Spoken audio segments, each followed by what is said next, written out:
Vamos à página 9 do nosso livro.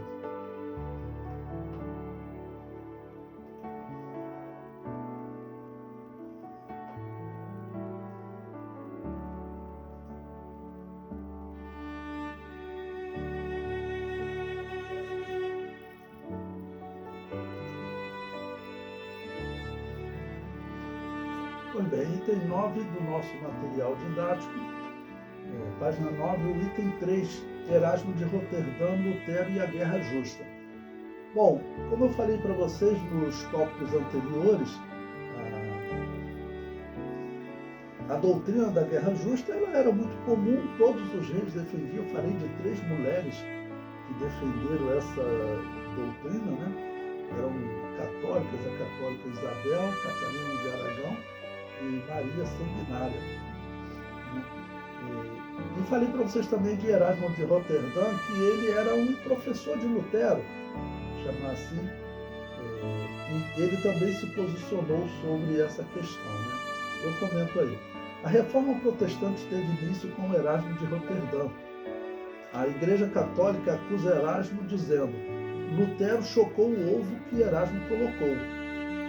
Erasmo publicou em 1516 a obra que é considerada o estupim da Reforma, o Novo Testamento grego.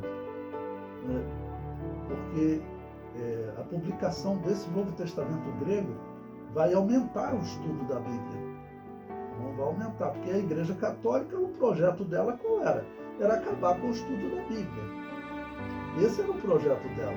O povo não podia ouvir o ensino da Bíblia. Eles dão umas desculpas quando vocês ouvem os católicos falando que eles fizeram muitas coisas pela Bíblia, assim. É claro que eles fizeram, eles tinham que ter cópias de Bíblia nas igrejas, mas o povo não podia ouvir essa Bíblia, o povo não podia ler o texto que estava nessa Bíblia, não era permitido. Quem fizesse isso, como os anabatistas faziam, eles eram perseguidos e mortos, né? Só que, como eu estou mostrando para vocês, esse é um período que a crítica à Igreja Católica está crescendo. O papado, ele era político da pior espécie. Os Borgias, eu digo que nem católico aqueles homens eram.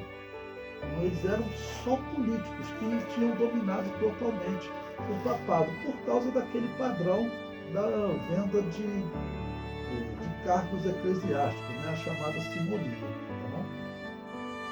O comentário prossegue. Assim como Lutero, Erasmo era católico, mas rejeitou a teoria da guerra justa de Agostinho de Hipona. Essa teoria da guerra justa, irmãos, como já relatei outras vezes para vocês, ela é considerada assim, os historiadores dizem que ela é o fundamento de toda violência religiosa que a Igreja Católica fez na história. Porque ela diz que a igreja, né, o cristianismo, ele pode organizar guerra para implantar o reino de Deus, e isso não é verdade. Mas Agostinho de Hipona, ele desenvolveu essa teoria e Erasmo, ele critica essa teoria, enquanto Lutero vai defender. O comentário prossegue. Lutero, por sua vez, apoiou essa teoria e a aplicava aos católicos e aos anabatistas. Ele acreditava que poderia matá-los para purificar o reino de Deus. Eles acreditavam nisso, isso era oficial, não era assim uma atitude isolada que um ou outro teve, não. Isso era uma doutrina. Isso era uma doutrina chamada Teoria da Guerra Justa. O comentário prossegue. Lutero convocava seus seguidores a lavar suas mãos no sangue desses cardeais, papas e o restante da ralé da Sodoma romana, enquanto os teólogos da Babilônia apocalíptica bradavam pela execução daquele pestilento flaco de Satanás, cujo mau cheiro chega aos céus. Era assim que eles se enfrentavam. E eu estou citando um exemplo para mostrar que eles vão chegar à violência, é claro, né? Infelizmente. Neste período da história estava em alto o humanismo. Ele foi o resultado de católicos que não eram envolvidos com a prática do culto aos mortos, ou seja, não eram envolvidos com a religião de Baal, e assim iniciaram uma grande crítica ao catolicismo e ao luteranismo. O humanista Erasmo de Roterdã criticava o extremismo de Lutero e escreveu uma obra em 1522 intitulada Ecolampédio, onde defendia: não desejamos nem a Igreja Luterana nem a Igreja Católica, queremos uma terceira. Então, eu já estou mostrando para vocês quem era esse Erasmo de Roterdã. E ele era o grande cérebro dessa época. Obras desse Erasmo de Roterdã são estudadas nos estudos de filosofia até os dias de hoje. Então, eu falo, ele não era um católico daquele que participava dessas cerimônias de invocação ao nome dos mortos. Ele não era desse católico, mas ele era intelectual católico. O que eu tenho diferenciado para vocês, alguns eu chamo de católico, eu chamo outros só de católico. Você veja, ele olhando para a Igreja Católica e para a Igreja Luterana, ele pede uma terceira igreja. Porque a Igreja Católica eles viam que era dominado por políticos e políticos banqueiros. Políticos e políticos banqueiros. Eram assim, pessoas que viviam de negociatas por toda a Europa. Aquela negociata para roubar os judeus, aquilo ali foi conhecido na história, irmãos. Foi em 1492. Vamos considerar, nós estamos no início do século XVI, tá bom? Mas vamos considerar, já tinham 10 anos, isso era sabido na história. O Papa fez um acordo com os reis da França, porque eles estavam endividados com os judeus. E nesse acordo, o Papa pegou e decretou os judeus como hereges, e que eles deveriam ser expulsos da Espanha, e assim livrou a Espanha da dívida com os judeus. Essa foi uma informação que, no meio político da Europa, todos ficaram sabendo disso. Hoje, a história, todos sabem dessa tramóia, né? Dessa tramóia. E tanto sabiam porque muitos judeus foram para onde? Foram para a Inglaterra e para a Holanda. A Inglaterra e a Holanda, elas são países que se desenvolvem muito, e nós sabemos pela história, isso aconteceu por quê? Pela forma como eles trataram os judeus e também os anabatistas. Foram os primeiros países a dar liberdade aos judeus e aos anabatistas. Foram os dois primeiros países da Europa, né? Então é interessante essa frase dele, né? O comentário prossegue. Erasmo ansiava pela igreja verdadeira, que não mata, não busca poder terreno, não proíbe os membros de estudarem a Bíblia, não faz as missas em latim para que o povo não entenda, não organiza guerras contra os católicos, não defende a morte dos judeus como Lutero fazia. Essa igreja verdadeira estava escondida por mais de 1000 anos, fugindo da igreja católica. E no período da Reforma terá que fugir da Igreja Católica e das igrejas reformadas. Então, existia uma igreja como a Assembleia de Deus é hoje, nós sabemos pela história que existia. Os valdenses, muitos nomes, o mais comum eram os valdenses. Okay? E quem defende a verdadeira igreja de Jesus, quem defende as palavras de Jesus, por favor, você tem que olhar para a história, né? Porque dizer que a Igreja Católica era a Igreja de Jesus, você está difamando o cristianismo. A conclusão final seria que o cristianismo teria sido algo ruim para a humanidade, que a maior parte do tempo o cristianismo estaria fazendo coisas ruins. Porque é sabido que desde Constantino até 1800, eles realmente, além de serem ligados à política, eles matavam. Depois continuaram ligados à política. Porque nós sabemos da ligação deles com Mussolini e até com Hitler. Eles sempre foram ligados à política. Okay? Então, nós temos que realmente olhar para a história e ver quem é que realmente, em quem se cumpriu as palavras de Jesus. Eis que eu vos envio como ovelha ao meio de lobos. Você acha que a Igreja Católica seria as ovelhas que Jesus profetizou? Não dá para encaixar aí, não. Então não tem como. Bom, prosseguindo. Em sua obra O Lamento da Paz, escrita em 1517, Erasmo afirma: um doutor verdadeiramente cristão nunca aprova a guerra. Então vocês vejam como é um sentimento de uma pessoa diferente. Porque, como eu disse, ele era só um professor. Ele era só um professor, uma pessoa que estudou para dar aula, né, inclusive sobre religião e sobre filosofia, mas como todos estudavam aonde? Na Igreja Católica.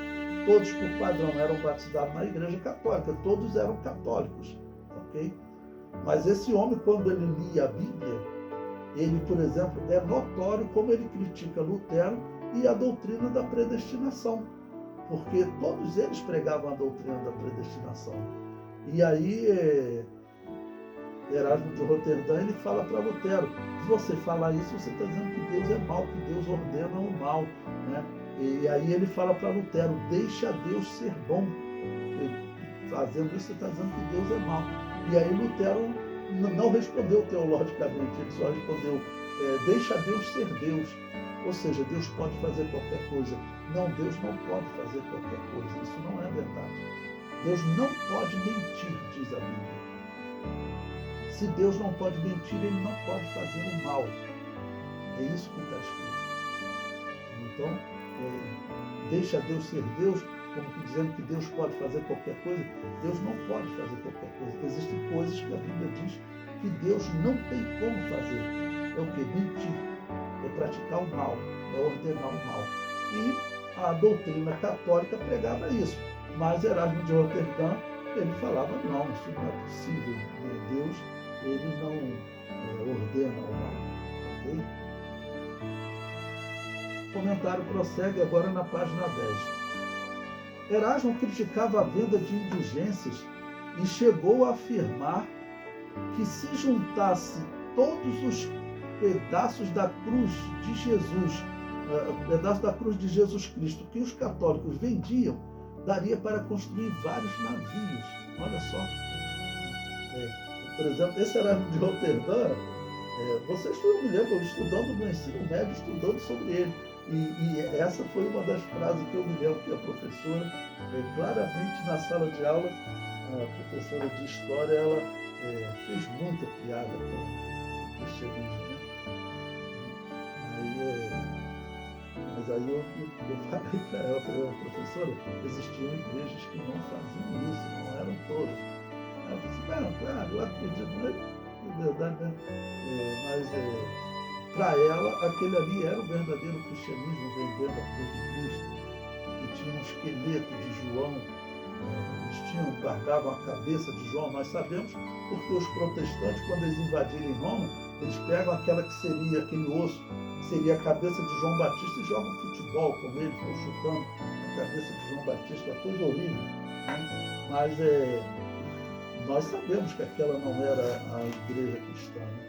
Ainda mais para a professora de história, ela pensa que é. Okay? Então, quem é que estava vendendo essa? Era a Babilônia apocalíptica. O Apocalipse deixa claro que ela negocia diversas coisas, também almas de homens. O Apocalipse diz claramente que ela negocia almas de homens. Muitas coisas, perfumes caros, tá bom? Tudo dizendo que ela negocia. E ela também, uma das coisas que ela negocia também é almas de homens. Você quer ver? Apocalipse 18, versículo 13. Então, um texto tão conhecido que eu vou ler para você. Ele fala aqui de um monte de preciosidades, né? De coisas que ela negocia, ok? E diz que ela negocia cinamomo, cardamomo, perfume, mirra, incenso, vinho, azeite, flor de farinha e trigo, e cavalgaduras e ovelhas, e mercadorias de cavalos e de carros, e de corpos e de almas de homens. E por que se cumpre na Igreja Católica? Porque a Igreja Católica, ela falava desse período, né? As indulgências eram isso. Você dava uma oferta e a alma do teu parente saía do purgatório. Ou seja, o perdão era perdoado, o perdão do pecado era perdoado. Então, para o indivíduo leigo que não era envolvido diretamente com aquele engano, foi só alguém que estudou para dar aula, né, nas universidades da Europa, que era um filósofo como Erasmo de Roterdã, quem só lia as palavras, quem pôde ler as palavras de Jesus e ver como viviam os papas, aí eles falaram, não, isso não é possível. Erasmo nunca conheceu a verdadeira igreja, o momento. Morreu como semi-católico e semi-protestante. Ele nunca adotou o protestantismo, porque também, como eu disse para vocês, a Europa vai virar um inferno. Uma matança geral, muita guerra. Muita guerra. Um dos protestantes, né, junto com Lutero, talvez o primeiro protestante, Zwinglio, ele morreu numa guerra contra os católicos. Se você for na Europa, você vai encontrar lá uma imagem que tem lá na Suíça, Zwinglio com uma Bíblia numa mão e a espada na outra mão. Porque era isso que eles defendiam. Se você procurar na internet, você vai encontrar estátua de Zwinglio, você vai encontrar ele com a Bíblia na mão e com a espada no outro. E ele morreu matando o católico, né, numa guerra, né, um protestante contra católico na Suíça. E numa dessas batalhas, exército contra exército, durando anos de batalha, acabou que ele foi morto em meio a uma batalha. Pois bem, eu coloquei um texto aí da Enciclopédia Histórico-Teológico da Igreja Cristã. É uma enciclopédia protestante, ok? Veja o que ela diz. Humanistas cristãos como Thomas More e Erasmo condenavam a nova violência. Esse é um historiador católico, um historiador protestante escreveu. Destacavam que Cristo não promoveu o seu reino mediante a força, mas através do amor e da bondade. Erasmo lembrou aos seus leitores que, uma vez que as guerras são aceitas como justas, tendem a tornarem-se gloriosas. Os humanistas acusaram a Igreja, eu acrescentei aí, católica, de deixar de entender o significado verdadeiro das Escrituras, em vez disso, de se tornar a serva obediente de príncipes ambiciosos e sanguinários. Olha o que esse homem está falando. Isso era o que Erasmo de Roterdã falava. Estou pegando um testemunho protestante. Isso é o que Erasmo de Roterdã falava. Porque olhando para aqueles papas, né, eles viam que aqueles homens eram só políticos. Quem convivia com eles e olhava para as palavras de Jesus e pensava, esses homens eles pregam uma fé que eles com certeza não vivem. O problema é que eles não sabiam que eles não viviam uma fé em termos de caráter, porque eram políticos corruptos, ok? Mas eles também não viviam essa fé doutrinariamente. E isso é algo que Erasmo nunca conseguiu ver, apesar dele combater a doutrina da predestinação. Porém, no mais, ele foi criado, ou lia Agostinho de Hipona, e Agostinho de Hipona, ele defendia que os mortos podem influenciar nesse mundo e que nós podemos influenciar no mundo dos mortos. E como todo católico considerava ele santo, até hoje, claro, considera, né? Eles respeitavam. Se o santo falou, então realmente isso acontece. Ele não sabia, Erasmo de Roterdã não sabia que existiam igrejas que não pregavam isso. Porque essas igrejas, elas eram taxadas como hereges pela Igreja de Roma. É isso que nós estamos vendo na história, principalmente nos últimos 300 anos. De 1215 até 1500, a matança por toda a Europa, a quantidade de pessoas que foram mortas, assim não tem como ser contada. Eu mostrei aí diversos exemplos para vocês. Então o historiador está dizendo que vocês se tornaram, né, servos de príncipes sanguinários. E pior, eles olhavam, até os papas também. Tinha um caso de papa na história que ele chegou a matar outro papa. Chegou a esganar o papa, não lembro o nome dele agora, foi lá nos anos 860. E outro de história que eu contei para vocês, de papa que mandou exumar o esqueleto de um outro papa, o corpo, né? De um papa que estava morto lá mesmo, botou ele numa cadeira, julgou ele, depois quebrou os ossos dele e jogou num rio. Então quem via aquele grupo via, não, tem pessoa que nem católico ele é. Então por isso que eu digo, Erasmo de Roterdã ele era um católico. Ele não era um católico, ele não fazia aquelas orações, vamos dizer, que normalmente o padre faz, né, aquela preparação lá para a invocação do mundo dos mortos, ele era mais um professor, um filósofo. Todo mundo tinha que se dizer católico. Se não fosse católico, era perseguido. Então a regra, não, você nasceu na igreja católica, você é católico, você nasceu na igreja de Jesus, você nasceu no reino de Deus. E a humanidade, a natureza dela é ter fé. A natureza da humanidade é ter fé. Até hoje não foi encontrado nenhum povo, nenhuma tribo que não tivesse fé, não tivesse crença em um Deus. Teve até uma coisa que virou até comédia ruim, mas o ateu que anunciou até num debate popular, ele anunciou que tinha sido descoberto uma tribo aqui da Amazônia que ele não tinha assim, religião, eles não acreditavam em nenhum Deus. Ele falou aquilo, foi até uma surpresa, né? Falou aquilo no debate com um filósofo conhecido, mas aí depois foi descoberto que, aí na época eu ainda brinquei assim, poxa, os ateus estavam perdendo de 7.000-0, agora estão perdendo de 7.000-1. Só ilustrando que 7.000, claro, acho que tem até mais, mas 7.000 nações, povos, aldeias, grupos existentes no mundo, todas criam em algum Deus. E até aquele momento não tinha nenhuma que não acreditava, que não acreditava em algum Deus. Aí esse ateu falou, não, agora foi encontrada uma. Aí eu brinquei, então está perdendo 7.000-1. Só que para piorar a situação, depois era uma fraude. Na verdade, aquele povo que foi descoberto lá, eles tinham crença em divindade, sim. Então, isso é natural do ser humano. Deus colocou a semente da fé no ser humano.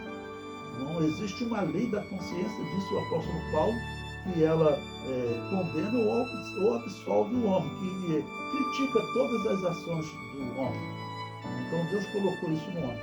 Okay? Então o homem, ele naturalmente ele tem fé, porque essa lei da consciência leva ele a crer num Deus. E como no princípio todos vamos dizer, começaram com Noé, depois do dilúvio, todos a princípio pregavam a fé. Então nunca foi encontrado um povo que ele não acreditasse em Deus. Então a humanidade é natural dela ter a fé, ok? Muito bem, então prosseguindo, falando de Erasmo de Roterdã e essa visão dele, ele acabou de dizer que a Igreja Católica estava debaixo sendo obediente a príncipes sanguinários, e ela mesma se envolveu em coisa ruim. E ele prossegue. No entanto, os primeiros reformadores protestantes, Lutero, Zwingli e Calvino, não uniram suas vozes a esse protesto. Veja o que ele está falando, não é interpretação minha. Essa aqui é a enciclopédia histórico-teológica da Igreja Cristã, uma enciclopédia protestante. Quando ela olha para a história, o que os protestantes fizeram? Eles fizeram o mesmo, eles defenderam a teoria da guerra justa, eles defenderam que a igreja podia matar. Por isso que Lutero, Zwingli e Calvino, na história, eles mataram. Não adianta o calvinista ir para o YouTube agora, como eu já vi calvinista, tentar defender Calvino, dizer que não, ele matou porque ele era jurista, trabalhava como político. Primeiro, na verdade, ele era político, mas ele defendeu a morte como teólogo. Ele defendeu como teólogo. E ele matou muitos. Ele defendeu a morte de muitos, vamos assim dizer. Okay? Outros, nós veremos, ele expulsou a Anabatista da cidade. Se vocês não saírem, eu vou mandar matar vocês. Então ele defendia mesmo, recebeu cartas criticando, mas havia uma doutrina, que é a doutrina da guerra justa, de Agostinho de Hipona. O que Calvino escreve sobre Agostinho de Hipona? Ele chega a escrever mais ou menos o seguinte, olha, eu posso pegar tudo que Agostinho falou, eu concordo integralmente com ele. Ele usa essa expressão. Apesar de dizer que purgatório é paganismo. E Agostinho de Hipona praticava isso. Mas Calvino usa essa expressão, né? Que ele lançava a mão, aprovava tudo que Agostinho de Hipona escreveu. Agostinho de Hipona foi quem desenvolveu essa teoria da guerra justa. Então, veja, é uma enciclopédia protestante. Eles defendiam mesmo. Calvino, quando recebeu cartas criticando o fato dele defender a morte de uma pessoa por uma questão doutrinária, uma pessoa que disse que não acreditava na Trindade, ele defendeu a morte, ele respondeu dizendo, não tem que matar mesmo. Ele defendeu, né, se defendeu dizendo que tinha que a teoria da guerra justa era real. Então que a enciclopédia fala que não foi assim um caso que Lutero mandou matar, mas depois se arrependeu,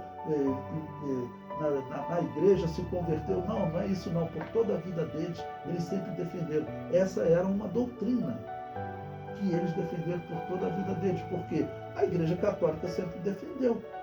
Agostinho de Hipona defendeu. Como você vai dizer que Agostinho de Hipona estava errado? Vai ouvir uma pregação de um protestante e imaginar que ele vai dizer que Agostinho de Hipona estava errado. Você vai sempre ouvir ele citando Agostinho de Hipona como um virtuoso. Apesar de Agostinho de Hipona acreditar no purgatório e fazer invocação ao nome dos mortos, isso para Calvino era paganismo, mas eles vivem essa confusão. Tá bom? Bom, então, como Agostinho de Hipona defendia essa violência justificada, essa guerra justa, as guerras santas que a Igreja Católica chama, que a história chama de cruzadas, as guerras santas, elas na verdade eram guerras que os católicos organizavam com esse nome por conta de Agostinho de Hipona, porque a teoria da guerra justa é também chamada de teoria da guerra santa. Por isso que a Igreja Católica chamava aqueles eventos de Guerra Santa. Essa é a Guerra Santa que Agostinho de Hipona falava. E o Papa, né, que chamou da primeira cruzada, ele disse que Jesus está mandando. Porque eles acreditavam, na verdade ainda acreditam, que essa doutrina seria verdadeira. Eles só não fazem mais guerra porque, vamos dizer, o Estado pediu para se separar da Igreja Católica. Mas o Estado que esteja ligado à Igreja Católica com essa crença, por exemplo, a Igreja Ortodoxa, ela aprova a Guerra Santa. Ela é totalmente submissa agora ao líder da Rússia, né? Antes ela era submissa ao rei de Constantinopla. Só que, como nós vemos nesse período, eles perderam Constantinopla. Eles vão se tornar submissos à Rússia. E vão se tornar submissos à Rússia. Eles assumem essa posição. Então, para eles, esse é o reino de Deus. Eles acreditam também que o reino de Deus está lá. O Papa acredita que o reino de Deus está aqui em Roma, a sede. Né? Mas para os patriarcas, o reino de Deus está lá. Eles estão tentando unificar essa sede do reino de Deus. O Papa Francisco estava tentando isso. Né? Bom, prosseguindo, a Enciclopédia Histórica também diz: na realidade, quando o fanatismo religioso foi acrescentado às novas munições, as guerras religiosas que vieram após a Reforma foram algumas das mais violentas em toda a história da Europa. E aqui ele faz um resumo, mas como eu disse para vocês, se vocês forem estudar na história, vocês verão que as guerras religiosas, elas foram mais violentas que a Primeira e a Segunda Guerra Mundial. E por quê? Vou detalhar para vocês. Quando a Alemanha estava sendo invadida, por exemplo, na Segunda Guerra Mundial, poderia acontecer maldade, né? Mas estou falando por via de regra, o soldado americano, o soldado inglês, se ele chegasse numa região de fazendas, onde, por exemplo, não tem soldado, encontraram muitas regiões da Alemanha assim, né, vazia, onde tinha uma família lá vivendo. Eles não atacavam essas pessoas, porque não eram soldados, era só um velho, uma mulher, uma criança, né, um casal vivendo lá, um camponês. Só que na guerra católica e protestante não era assim. O protestante, quando ele invadia uma cidade católica, ele dizia o quê? Esse daí, ele está corrompendo a Igreja de Deus. Porque o protestante e luteranos diziam que o papado e os católicos tinham corrompido o reino de Deus e que tinha que matar todos eles. Então eles matavam desde o padre da cidade que eles invadiam até as mulheres e crianças, matavam todo mundo. E os católicos, por sua vez, quando invadiam uma cidade de luteranos, eles falavam, esses aí estão tentando corromper a igreja de Deus, nós temos que matar eles também. Então matavam até os cidadãos. Por isso é que ele está dizendo aqui que foram as mais violentas. Porque como que pode uma guerra religiosa ser mais violenta do que uma guerra comum? A única explicação qual é? Porque toda pessoa que, de alguma maneira, ela conhece a verdade de Deus, mas de alguma maneira ela serve ao mal, o estado dela, disse Jesus, é 7 vezes pior do que o indivíduo comum. É isso que a Bíblia diz. Esses praticantes dessa religião de Baal, e Lutero era um deles, Zwinglio também, ele continua acreditando em purgatório. A doutrina do purgatório vai ser abandonada por Calvino. Mas eles, no começo, todos eles praticavam. Então, essas pessoas, com essas matanças, jogando pessoas na fogueira, eu falo, isso não é humano. Né? E veja, esse historiador protestante dizendo, as guerras deles eram mais violentas. Por que eram mais violentas? Porque eles podem ser classificados como esses, né? Que Jesus diz que quando eles se desviam, a pessoa, né, que conheceu a verdade de Deus, mas não serve a Deus, né, de forma correta, ou está afastado do Evangelho, os demônios agem nessa pessoa de maneira especial, tornando o estado dela pior. Então, por isso que as guerras eram mais violentas. Nós vamos estudar em 1525, os protestantes luteranos, eles invadem a cidade de Roma, o Papa tem que pagar um resgate. Irmãos, são coisas que os historiadores ficam tentando entender. Eles entram nos hospitais em Roma, as pessoas, os velhos doentes que estavam no leito, eles matam as pessoas no leito. Eles pegam a cabeça de João Batista, eu sei que aquilo ali é só um esqueleto, mas para que eu vou ficar chutando, né, jogando a coisa de um lado para o outro? Então, o que esse historiador está falando é verdade, elas foram as mais violentas. E essa é uma das coisas que eu falo, não tem como a pessoa assim, conceber a possibilidade desses indivíduos serem cristãos. Eles não eram nem católicos nem protestantes. Porque nós falamos isso, só a igreja perdeu a coragem de falar. Igreja que batiza recém-nascido não é igreja cristã. Na verdade, nós acreditamos nisso. Mas nós, ao mesmo tempo, como vemos as igrejas que batizam recém-nascido, já estão até chamando elas de irmãs, mas não pode ser. Esse é um erro grave. Nós não podemos mudar isso. Essa doutrina é uma doutrina fundamental. E você veja, junto com esse erro doutrinário, vem erros doutrinários, mas também vem esses exemplos.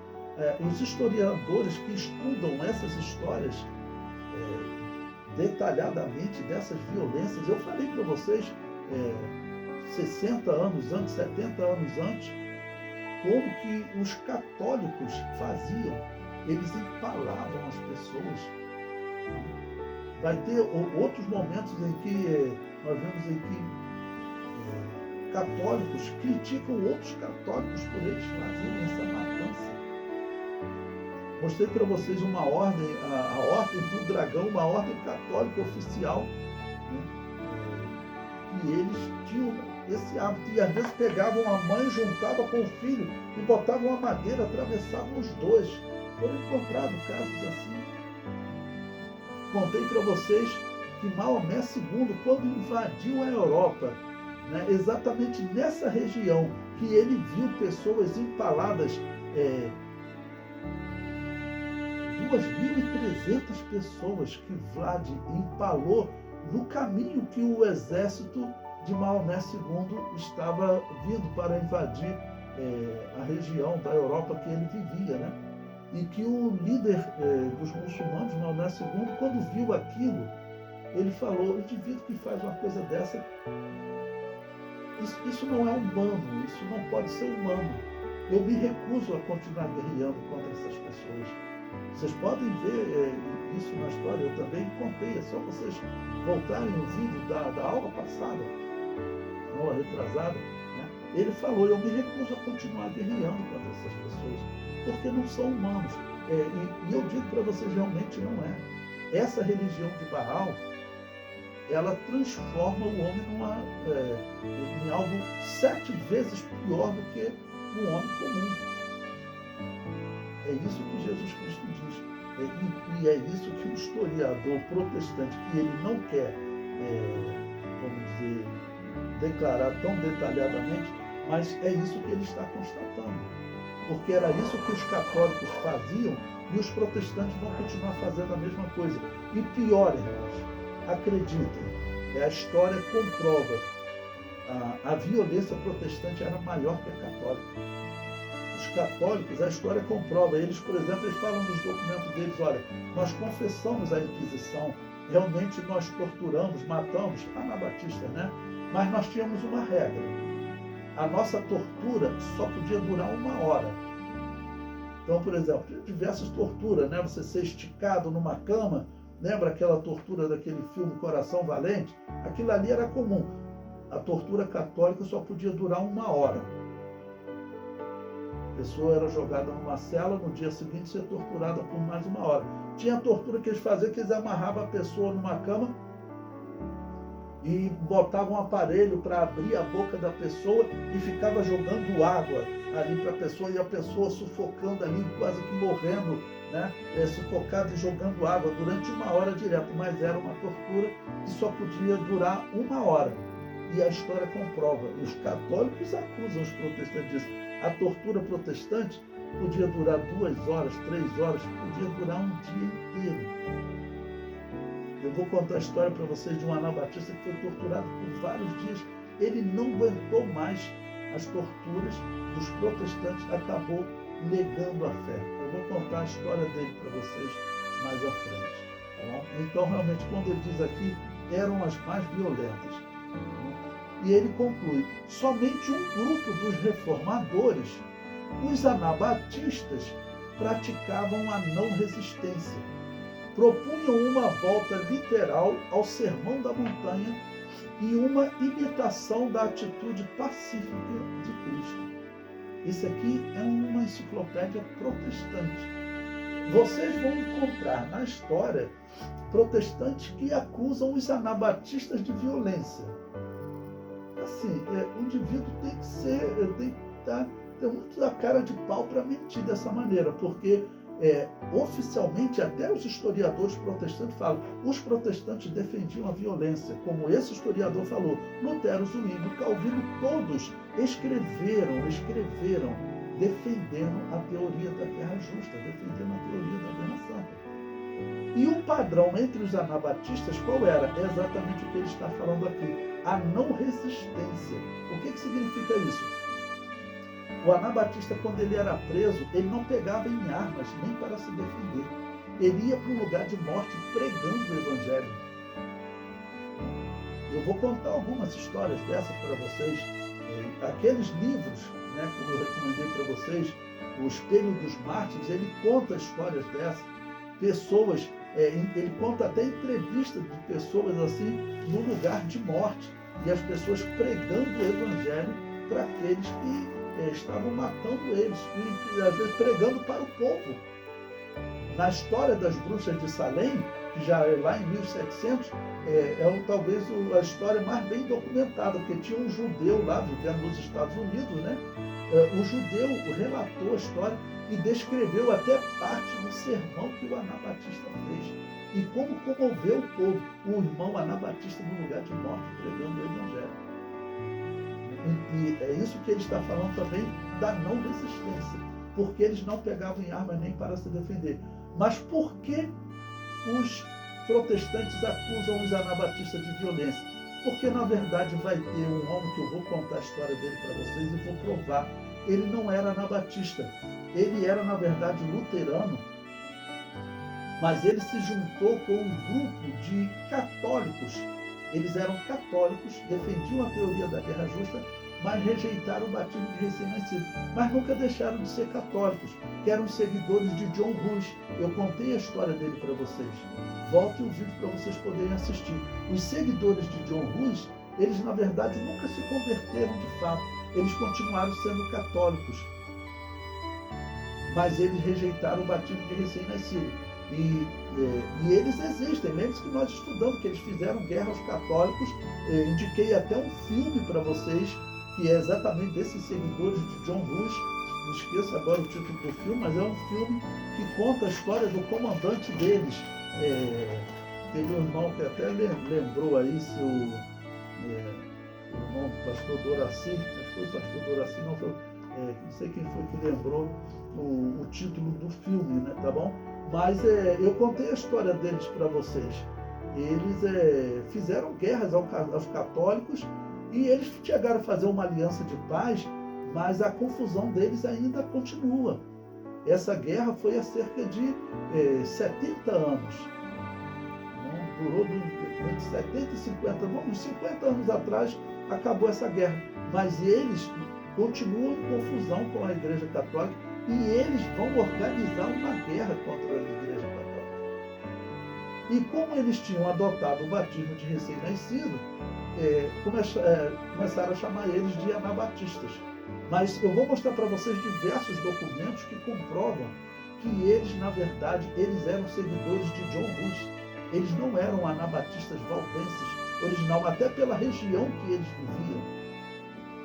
Era na fronteira, exatamente no mesmo local onde os seguidores de John Hus viviam. Então, isso até a localização geográfica comprova. Mas o padrão desse período, essa guerra também que aconteceu, foi então esses católicos seguidores de John Hus, né? Mas, por exemplo, entre os valdenses, a regra, entre as igrejas anabatistas, a regra qual era? Se viesse prender, ele não pegava em armas para se defender. Ele ia para um lugar de morte pregando o evangelho. Existiam cristãos assim? Sim, existiam cristãos assim. E são esses que esse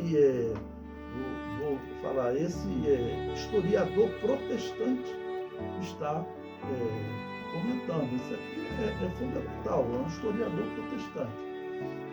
Eu comento.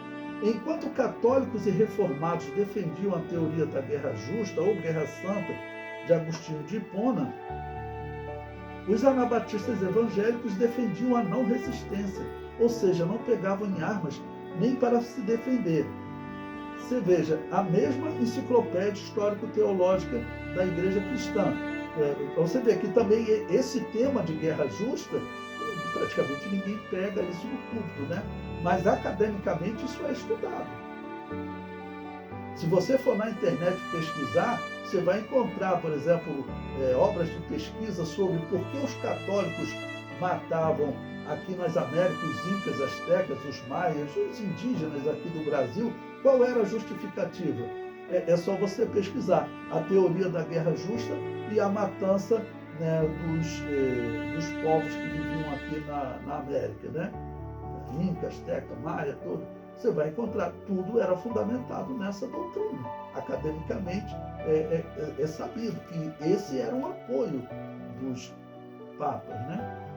Bom, então essa mesma enciclopédia diz as reações cristãs diante da guerra.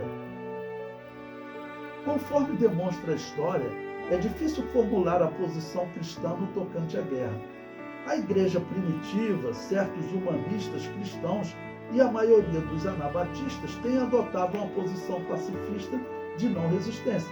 Bom, igreja primitiva, claro, a igreja que era perseguida pelo Império Romano não tem na história caso que os cristãos tenham, vem aí 2 soldados romanos, somos aqui 200 cristãos, vamos dar um couro, vamos matar esses romanos. Não, eles não faziam isso, eles fugiam. Era uma não resistência, tá bom? Ele prossegue. A maioria, no entanto, tem seguido Agostinho e declara que certas guerras são justas. Denominações que incluem a Igreja dos Irmãos, os Quakers e os Menonitas, anabatistas evangélicos, sustentam uma posição de não resistência. Mas os grupos maiores, tais como os luteranos, presbiterianos, os batistas, os católicos romanos, os metodistas e os reformados aderem à interpretação da guerra justa. Bom, eu vou explicar aqui dos batistas.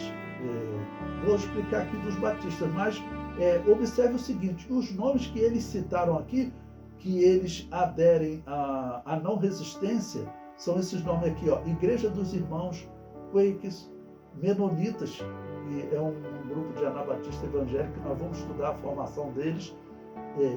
Eles são todos anabatistas, ok? E os outros grupos maiores, luterano, presbiteriano, são todos católicos, seguidores de Agostinho de Hipona, todos eles seguiam.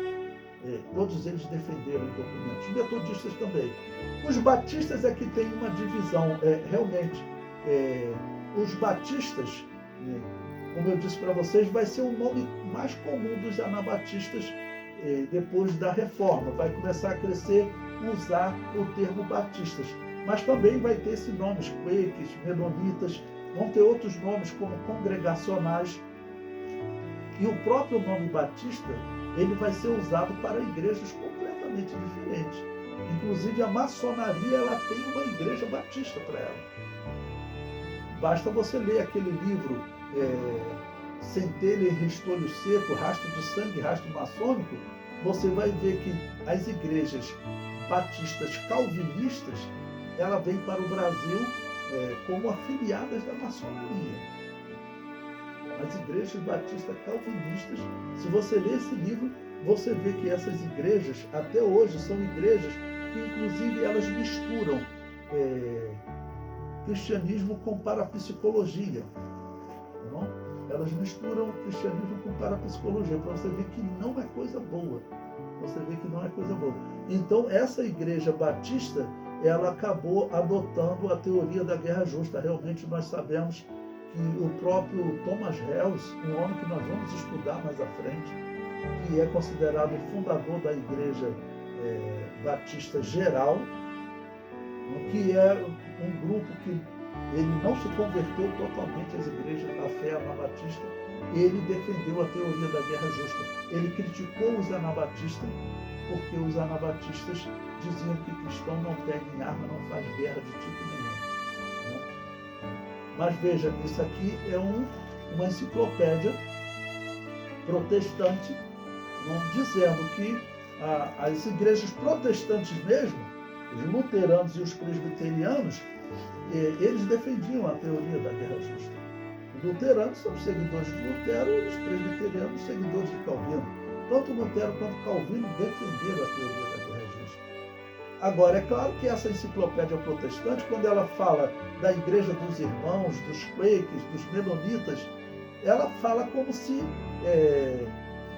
os anabatistas tivessem surgido na Reforma Protestante. Mas eles falam dos valdenses antes, só que eles não tratam os valdenses como anabatistas, mas só que os valdenses são. Eu mostrei para vocês a enciclopédia em alguns momentos falando dos valdenses, ok? Os anabatistas, na verdade, existiam antes da Reforma. Os anabatistas sempre existiram. Os anabatistas, na verdade, são a verdadeira igreja de Jesus. Não tem dúvida disso, não tem dúvida disso. Bom, eu continuo comentando, agora na página 11. Os católicos e reformados faziam uso da guerra justa para perseguir, capturar, torturar e matar os anabatistas evangélicos. Então você veja, eu coloquei um testemunho de um protestante dizendo que essas igrejas quakers, que eles não chamam de anabatistas diretamente, mas são anabatistas, menonitas, são todas igrejas anabatistas que haviam em grande quantidade pela Europa. Só que eram igrejas que tinham que viver no campo, escondido. Então, eram normalmente igrejas pobres, que estavam sendo destruídas. Olha, 100 anos antes, eu contei para vocês, na Itália, uma igreja que com 400 membros do pastor Dolcino, ela foi incendiada com os 400 membros e o pastor dentro pela Inquisição Católica. Esse foi um dos casos, né, que foi notório, que chegou até os nossos dias. Mas nós sabemos de muitos que eles nem chegaram aos nossos dias, porque os documentos eram destruídos. E pessoas que às vezes foram mortas no campo, igrejas que estavam escondidas, que eles, vamos dizer, nem documentaram. A do pastor Dolcino foi um dos poucos casos que sobreviveu. Então, isso era comum na Europa. Isso isso era comum na Europa, tanto que o historiador protestante ele está dizendo. Agora também vamos ver como que eles faziam isso, essa mesma enciclopédia histórico-teológica descrevendo essa perseguição. Por que acontecia? Tá bom? Veja o que ele diz. Ó. Os anabatistas e os demais reformadores radicais. Vou explicar para vocês. Por que eles chamam de reformadores radicais? Porque eles dizem o seguinte, os anabatistas, eles rejeitaram mais doutrinas católicas do que Lutero, Zwingli, Calvino, entre elas o batismo de recém-nascidos. Muitas outras doutrinas eles continuaram defendendo, entre elas o batismo de recém-nascido. Estou falando de luteranos, os calvinistas. Então, mas os anabatistas não. Então, por isso, os anabatistas eles são chamados de reformadores radicais. E por que também? Porque essa enciclopédia, ela, de alguma maneira, ela quer defender que a Igreja Católica era a Igreja de Jesus e os reformadores fizeram um bom trabalho nela. E Calvino, principalmente, fez um bom trabalho, só que, na verdade, não fez. Mas a enciclopédia é protestante, é o que ela defende. Mas veja que mesmo ela defendendo algo errado, veja só algumas coisas que ela fala para você poder analisar. Então, ela chama de reformadores radicais. Ela prossegue. No entanto, insistiam em que a ênfase bíblica correta era separar completamente as esferas da igreja e do Estado. Veja as igrejas que ela fala, as igrejas anabatistas, os valdenses também tinham essa característica. Nós estávamos estudando os valdenses, eu mostrei para vocês.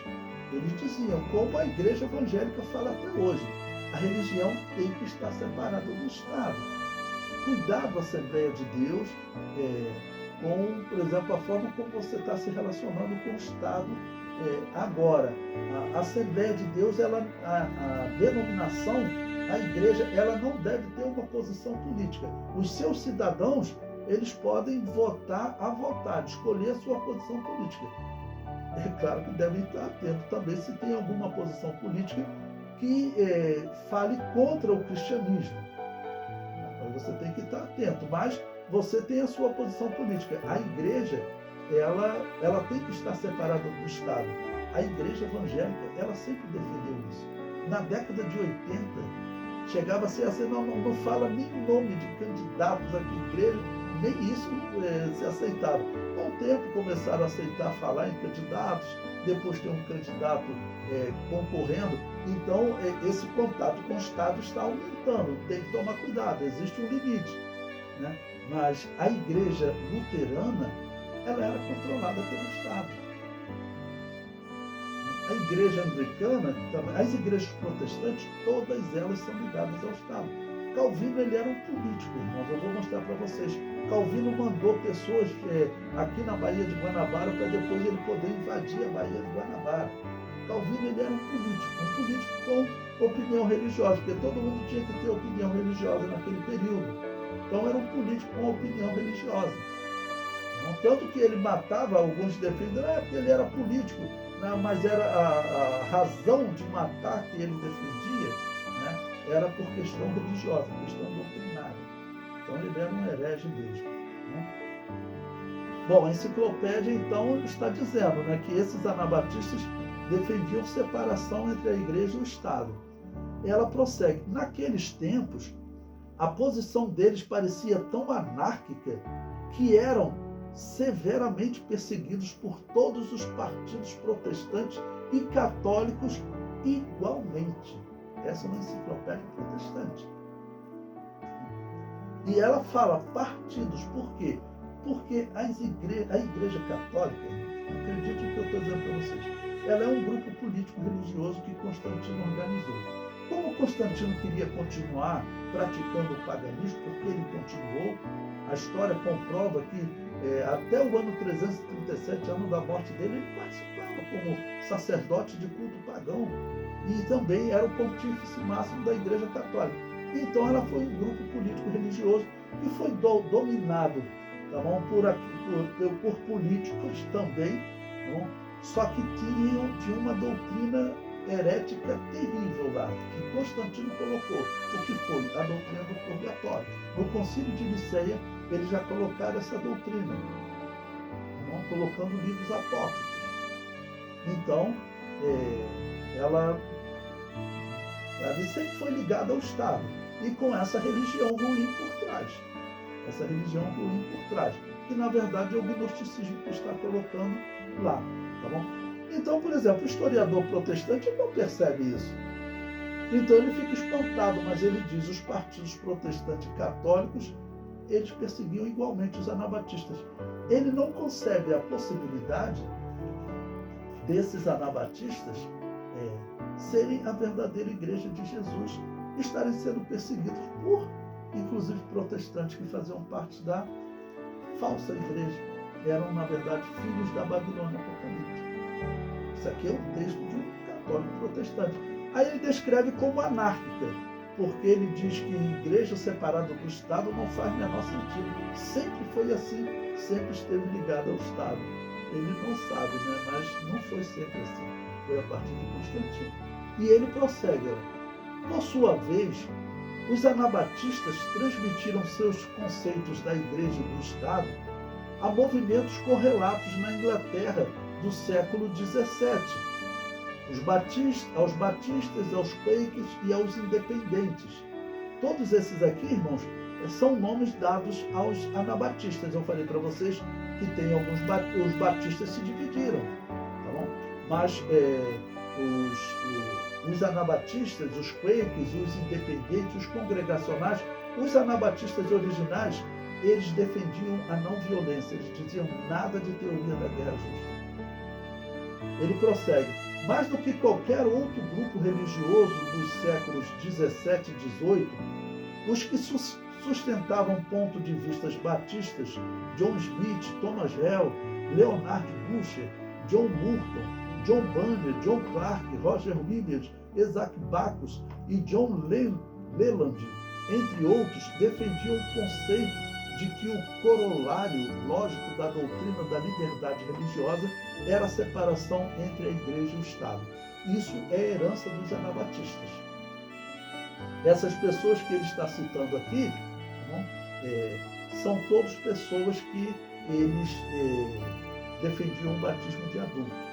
Eu até mantive aqui para vocês terem esses nomes na história. Se vocês querem se aprofundar, vai na vida de cada um deles. Alguns aqui são muito conhecidos. O John Bunyan é o homem que escreveu aquele livro O Peregrino. Por que ele escreveu esse livro O Peregrino? Eu vou contar para vocês. Porque as igrejas anabatistas, qual o nome que eu tenho falado para vocês nas aulas que ela se identificava? Ela não se identificava como igreja anabatista. Ela não se identificava como igreja valdense, como novacianos, como búlgaros em alguns outros locais, paulicianos. Elas não se identificavam com esses nomes. Elas normalmente se identificavam como Igreja dos Irmãos e Igreja Peregrina. Por isso é que John Bunyan escreve o livro O Peregrino. E por isso é que ele escreve o livro O Peregrino, porque ele está retratando essa igreja que peregrinava pela Europa, fugindo da perseguição da igreja católica, tá, e agora das igrejas protestantes. Ali é uma ilustração, né? Mas a coisa mais comum era a anabatista peregrinando pela Europa. A quantidade de pessoas que peregrinavam na Europa, eu mostrei para vocês, depois vocês podem voltar a encontrar, mas teve caso de países de proibirem a peregrinação. Por quê?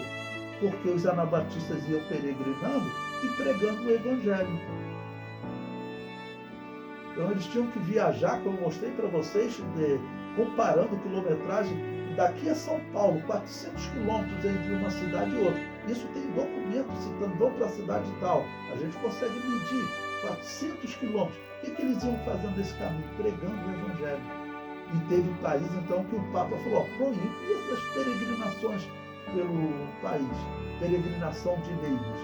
Então, até a peregrinação dos evangélicos era proibida. Então, esses aí são cristãos que ele está colocando como pessoas de um movimento cristão que surgiu depois da reforma, mas na verdade não é. As igrejas anabatistas eram chamadas de valdenses por outros nomes, mas eram todas igrejas anabatistas.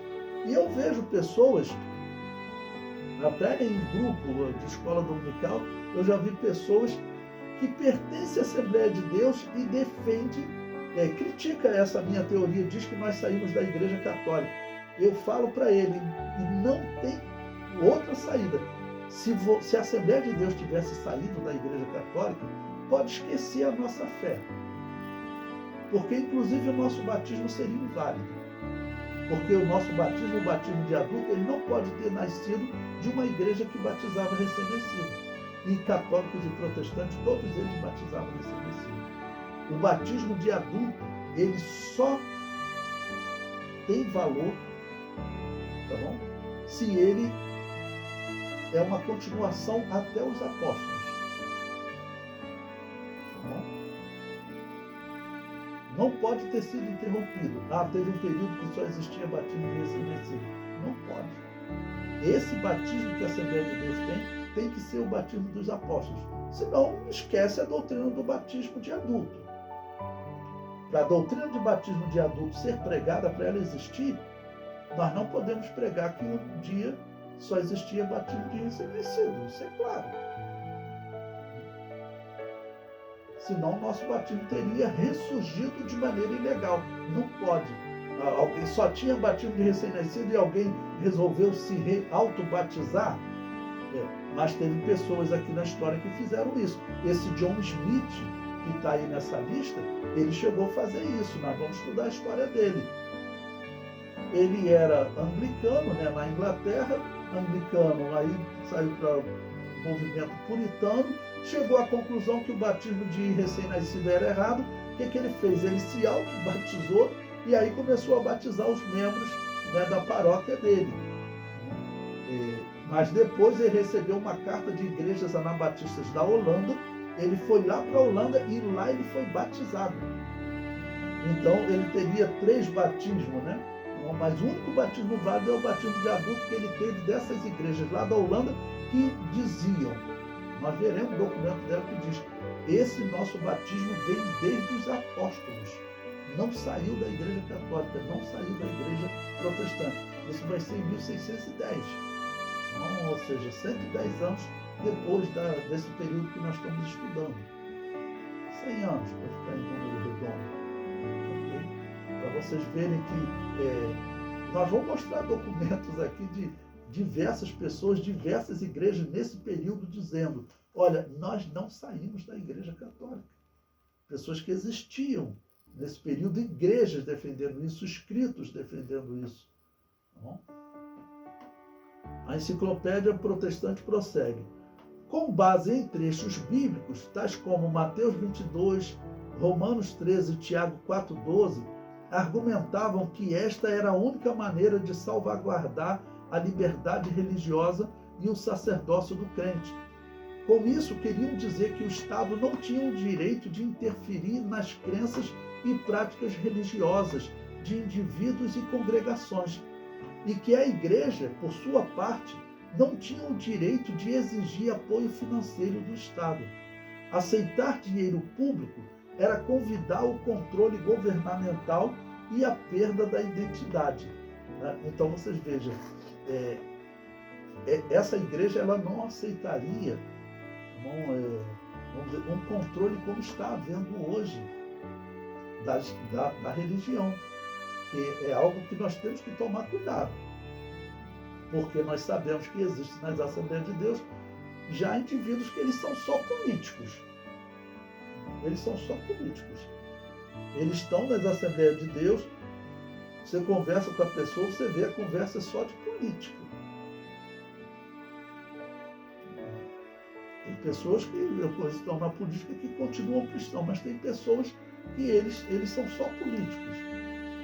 Tem pessoas que sobem o púlpito das Assembleias de Deus mas eu acho que o indivíduo nem acredita em Deus. Nem acredita em Deus. Então, por exemplo, essa igreja, aqui ele está dizendo que tinha algumas igrejas nessa época, ele falou assim, não, nós não queremos. Nós queremos viver pobrezinhos, mas sem uma influência do Estado. Quem eram essas igrejas? Essas igrejas anabatistas. Algumas características, não batizavam recém-nascido, não faziam invocação ao mundo dos mortos, não acreditavam em purgatório, não tinham imagem de escultura. E também, uma delas, igreja separada do Estado. Tá bom? Bom, essa mesma enciclopédia, estou pegando algumas páginas dela, né? Essa foi na página 300, agora na página 76 ela diz: todas as igrejas protestantes, menos os anabatistas, aceitavam a tradição da guerra justa que tinham herdado. Lutero identificava dois reinos, o de Deus e do mundo.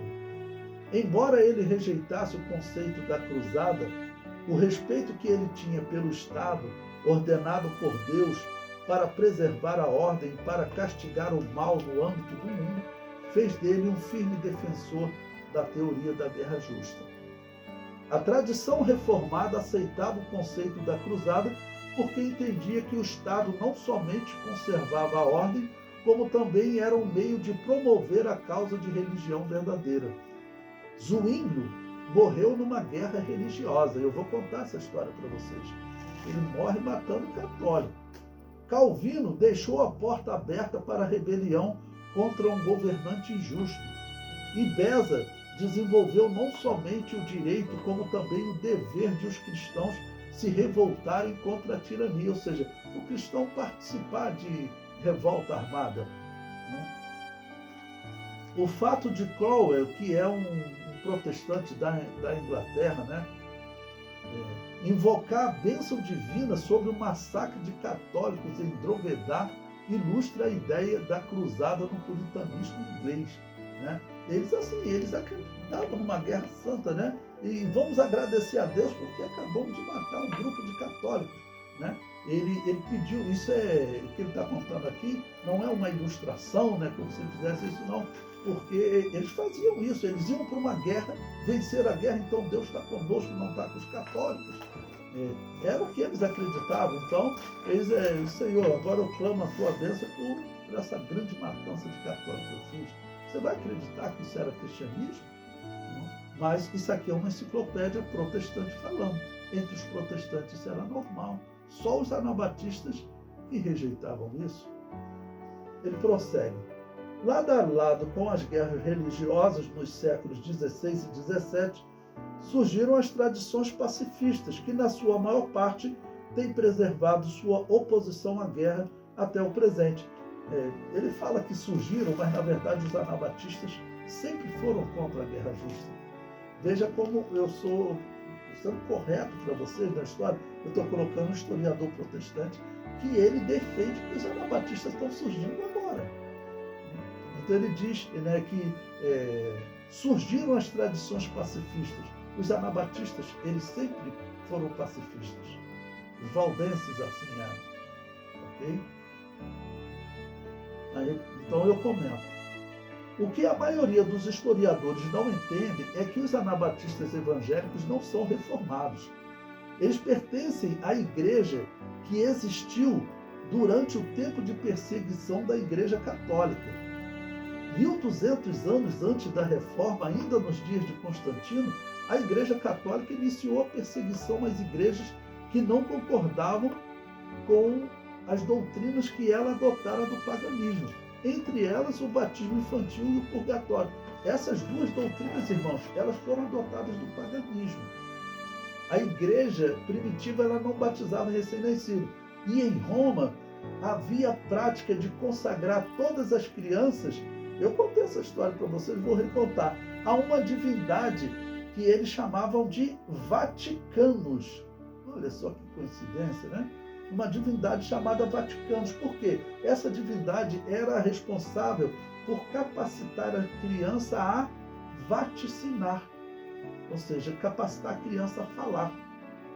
Então, alguns até diziam que se a criança não fosse consagrada a Vaticanos, ela não teria capacidade de falar. Tá bom? Então, eles faziam essa consagração a Vaticanos. E foi a Igreja de Roma que adotou, no ano 253, oficialmente, já era uma igreja corrompida, né? Ela adotou o batismo de recém-nascido, ok? E a inspiração qual é? É exatamente no Vaticano. Tanto que a inspiração é tão forte que a sede dela até hoje é chamada Vaticano. Então, o batismo infantil, ele tem essa origem, junto com o purgatório. Junto com o purgatório. O purgatório, ele era praticado, claro, abertamente no paganismo, no gnosticismo, que era aquele paganismo que se passava por cristianismo. E eu tenho falado para vocês, o gnosticismo, ele dominou o catolicismo. E nesse período que nós estamos estudando, então, eu falei para vocês, o que está sendo pintado nesse período, dos anos 500? A Capela Sistina, ela está sendo construída.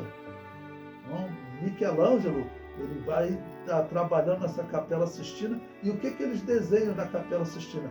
Uma série de mensagens gnósticas. Lá está Jesus morto no colo de Maria Madalena, a gente sabe porque Jesus está morto com 33 anos, e a mulher, a Maria, tem rosto de 20, 25 anos. Essa é a mensagem gnóstica, aquela ali é a mulher de Jesus. Lá na Capela Sistina também, na criação de Adão, se você olhar, Deus está tocando a mão de Adão, mas olha para o braço esquerdo de Deus, ele está abraçado com uma mulher. Por quê? Porque no gnosticismo Deus tem um lado feminino, que chamam de Sofia. E se você olhar para a mão esquerda de Deus, parece a mão de um bruxo, porque eles dizem que o Deus que criou Adão era um Deus mau. Por tudo isso são mensagens gnósticas. Os gnósticos colocaram o purgatório na Igreja Católica. Constantino, eu contei para vocês, não me lembro agora, depois é só voltar lá, eu mostrei para vocês que tinha um gnóstico, que ele era companheiro de Constantino. Ele participou daquela, da organização daquela igreja de Roma, né? E com certeza participou da inclusão daqueles livros apócrifos para colocar a defesa do purgatório na igreja de Roma, né? O comentário prossegue, ainda na página 12.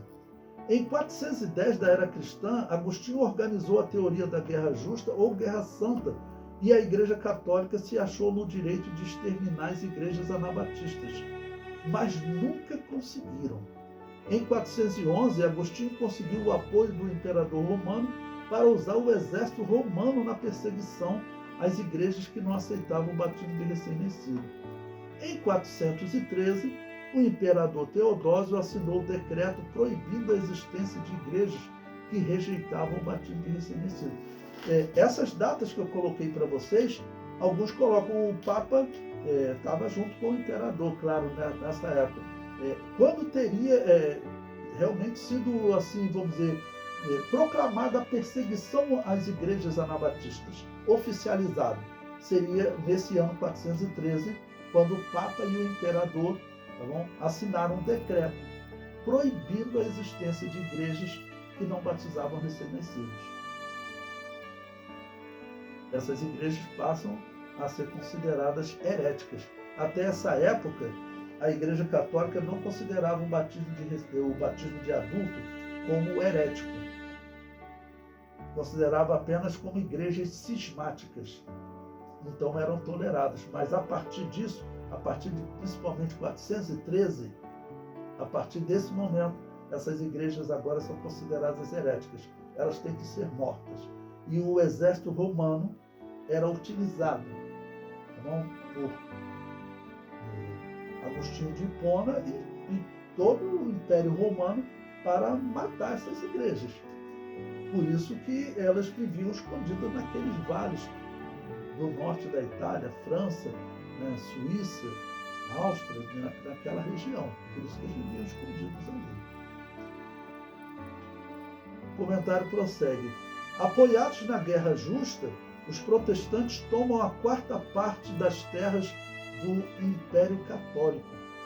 Então, Veja, eu coloquei até um comentário de um jornal, né, de um historiador comentando, quase uma quarta parte das propriedades do Sacro Império mudaram de mãos. Não houve um latrocínio igual até a Revolução Russa. Pode ver esse link aí, está comentando sobre a violência, né, da Reforma Protestante. A violência da Reforma Protestante. Então, esses protestantes que ficam dizendo que ali foi uma coisa limitada, que infelizmente eram homens limitados, mas na verdade não eram homens limitados, não.